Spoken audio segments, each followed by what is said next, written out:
Thank you very much. We're going to move on to the first round of questions. Josh, this is about cryptocurrency. Both of you have spoken about cryptocurrency in your campaigns.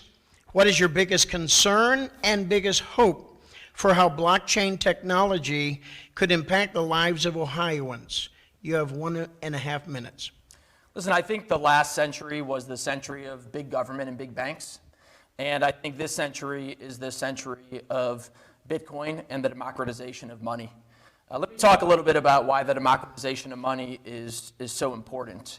For anyone in this audience tonight, Columbus Baptist Church, for anyone who's watching at home, whether you're a Democrat, Republican, Independent, Libertarian, Vegetarian, whatever you are, if you distrust government, if you are skeptical of why government does things, if you are skeptical of the politicians, if you are skeptical of the bureaucrats in the bowels of the bureaucracy, you should be for Bitcoin.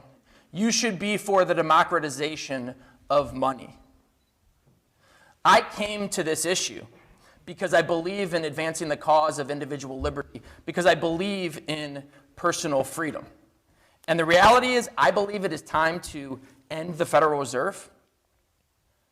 I think it's time to decentralize money. When government is big, we as individuals are small.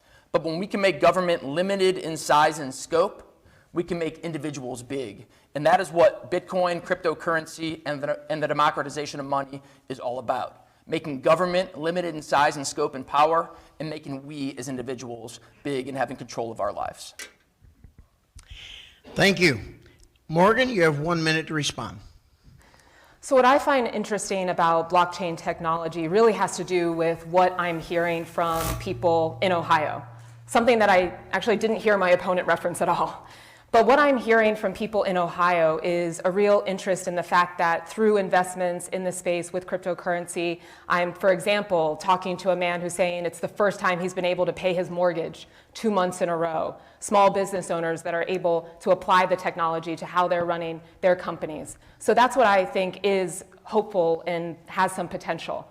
But as a former consumer protection attorney and one who is very familiar with how scams can take over different markets, we also need to be recognizing and aware of what the risks are and mitigating against them.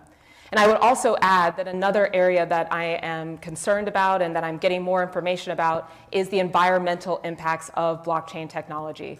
We need to make sure that if there is an opportunity here, we are not further exacerbating the climate crisis that already is presenting an existential threat to the future of Ohio's children.